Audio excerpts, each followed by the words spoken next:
The sky was ash-gray that morning. Smoke from the cook fires curled above the brush as the wagons rolled slow along the Snake River. 29 men, women, and children pushed forward, part of the utter Van Ornum wagon train, bound for Oregon, chasing a better life. But they weren't alone. For days now, they'd been watched. Shapes on ridgelines, flashing light where no fire burned. The men tightened their grips on rifles. Mothers kept their children closer. The wagons moved slower. But there were no signs, no shouts, no arrows, just the sense that someone, or something, was waiting. September 9th, 1860. The silence cracked.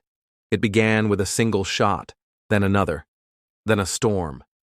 Warriors erupted from the sagebrush, rifles raised, war cries tearing through the morning air. Northern Paiute, Shoshone, maybe Bannock. There was no time to ask, no time to wonder, only to run. The first wagons buckled under fire. Horses spooked and scattered. Captain Elijah Utter, already on edge, shouted for the others to circle up. But it was too late. The raiders were everywhere, on horseback, on foot, hidden behind rocks, firing from every side. In minutes, the lead wagons were overrun. Men fell with their hands still on the reins. Bullets tore through canvas. One woman ran with her baby clutched to her chest. Both were cut down before reaching cover. Screams tangled with gunfire, then disappeared beneath it. Some fought back, firing through spokes from beneath wagons, behind trunks. Others broke and ran into the brush, hoping to disappear. Few did. By the end of it, most lay dead in the dirt. The attackers moved through the wreckage, stripping the bodies, taking weapons, tools, boots. 11 survivors, women, small children, and 2 older boys, were spared, if only briefly. They were taken alive and marched into the wilderness. That was just the beginning. The captives were forced barefoot through basalt and thistle, across dry riverbeds and sunburned hills. They had no food, no water. The youngest cried until they couldn't anymore. Their captors laughed, jabbed, taunted them in languages they didn't understand. Some of the children collapsed. One girl was carried for a time, then left behind when she could no longer move.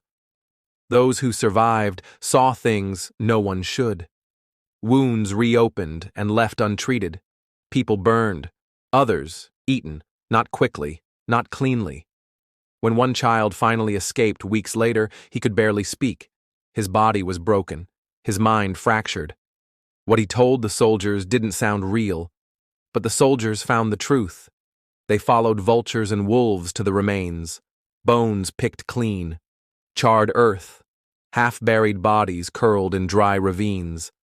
A shallow grave held the skeleton of a young woman, still wrapped in shreds of her dress. Another was nailed to a tree, her eyes missing. They buried what they could find. The rest became part of the land. Search parties rode for weeks after, combing the hills, trying to find the raiders. But the country was too wide, the trails too cold. The survivors, those few left, were scattered between forts and trading posts. None ever spoke of it again.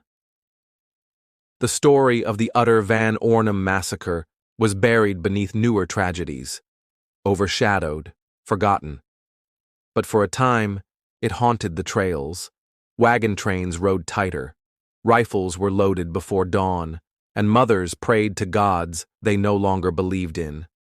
Because the Trail West didn't just promise land and freedom, it offered silence, fire, and sometimes something worse. The plains do not care for dreams, and when they take without warning. Thank you for listening to Deserted Trails. Subscribe for more forgotten stories from the old frontier.